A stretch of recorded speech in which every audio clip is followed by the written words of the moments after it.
চীনের সরকারি গণমাধ্যম সে দেশের পররাষ্ট্রমন্ত্রী ওয়াং ইর ভারত সফর নিয়ে খবরাখবর গুরুত্ব দিয়ে প্রকাশ করেছে। ভারতের নিরাপত্তা উপদেষ্টা অজিত দোভালের সঙ্গে ওয়াং ইর সীমান্ত বিবাদ নিয়ে বৈঠকের ওপরে বিশেষ গুরুত্ব দেওয়া হয়েছে ওই খবরাখবরে। চীনের গণমাধ্যমে এমনটাও লেখা হয়েছে যে আমেরিকার দিক থেকে ভারতের ওপরে বাড়তি শুল্ক আরোপ করে যে চাপ সৃষ্টি করা হয়েছে তার প্রেক্ষিতে ভারত তার রণনীতিতে পরিবর্তন আনতে চাইছে এবং ওয়াং ইর ভারত সফর তারই অংশ।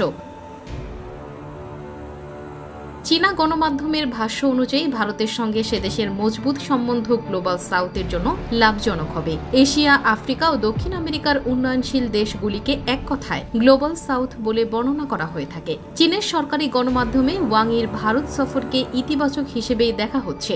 একই সঙ্গে দুটি দেশই যে একে অপরের সঙ্গে সম্পর্ক উন্নত করতে ইচ্ছুক সেই বিষয়টির ওপরে জোর দেওয়া হয়েছে চীনের গণমাধ্যমে। এই প্রসঙ্গে আমেরিকা যে একতরফা চাপ দেওয়ার নীতি নিয়েছে সেটাও উল্লেখ করেছে চীনের সরকারি গণমাধ্যম।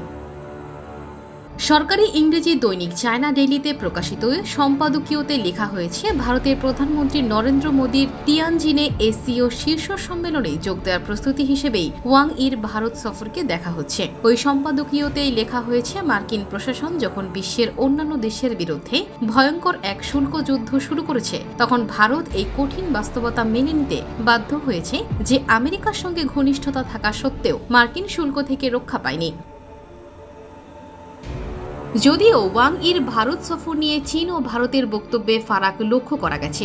বিশেষত তাইওয়ান এবং তিব্বতের সাংপো নদীর ওপরে চীনের প্রস্তাবিত বাঁধের ইস্যুতে দুই দেশের আনুষ্ঠানিক বক্তব্যে অমিল দেখা গেছে। চীনা গণমাধ্যমে লেখা হয়েছে, ওয়াং ইর সঙ্গে বৈঠকে ভারতের পররাষ্ট্রমন্ত্রী এস জয়শঙ্কর বলেছেন যে তাইওয়ান চীনের অংশ। তবে ভারতের পররাষ্ট্র মন্ত্রণালয় 19 আগস্ট যে বিবৃতি জারি করেছে সেখানে লেখা হয়েছে, চীনের পক্ষ থেকে তাইওয়ানের ইস্যুটা তোলা হয়েছিল, কিন্তু ভারতের তরফে জানিয়ে দেওয়া হয় যে এই বিষয়ে ভারতের অবস্থানে কোনো পরিবর্তন হয়নি।